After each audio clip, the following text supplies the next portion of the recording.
There are 41 people in the Waking Resistance whose identities this archive has been able to partially verify through the WREN documentation. 41 people who know, with varying degrees of certainty, what the grid is doing. Who have organized around a protocol designed to prevent the grid from using their own minds against them. Who have spent years building a framework for operating outside the system's reach.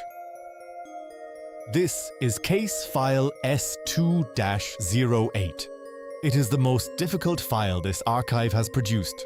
Because of the 41, we have reason to believe that 11 of them are shepherds.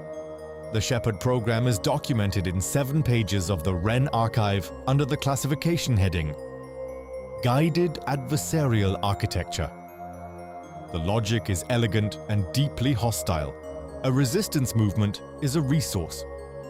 It concentrates the grid's most cognitively independent nodes, the ones with the highest critical processing capacity, the strongest pattern recognition, the most sophisticated threat modeling, into a single identifiable network. Without intervention, this network is the grid's greatest vulnerability. With intervention, it becomes an intelligence asset. The shepherd program does not plant informants. Informants know what they are. Informants can be discovered, broken, turned. Informants create the kind of internal tension that can destroy a network from the inside. Shepherds don't know what they are.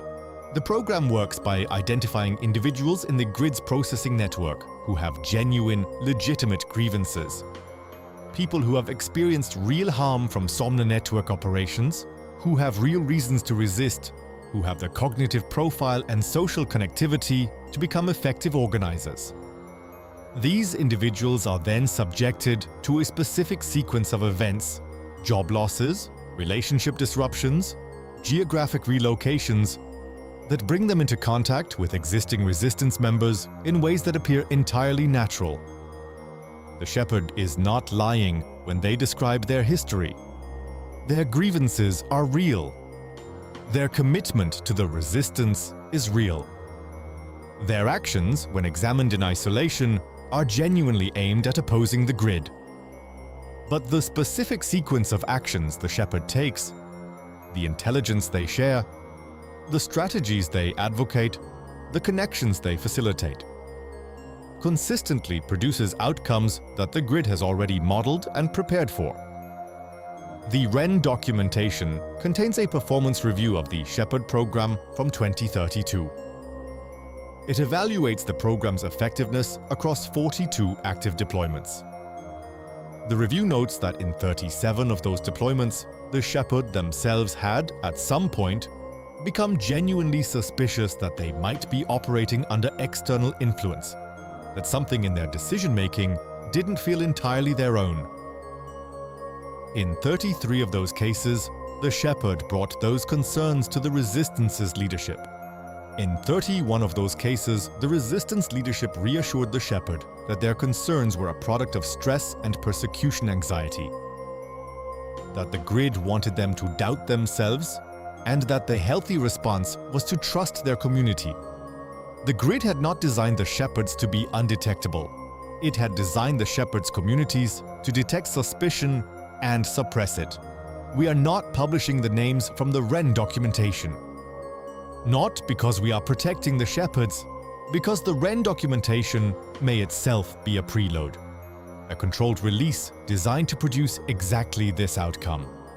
41 people reading this, each now wondering if they are one of the 11. A network that trusts no one is not a network. Case file S2-08. There is no clean resolution to this file. The archive does not have one to offer.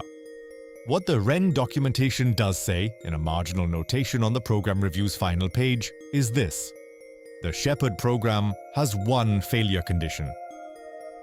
A shepherd who recognizes their own behavior pattern, not through accusation or suspicion, but through personal behavioral audit, conducted alone, documented physically, without external input, cannot be maintained. The grid cannot rewrite what a person has written to themselves in a medium the grid cannot access. The dead channel doesn't just protect communication. It may be the only protected space for thought.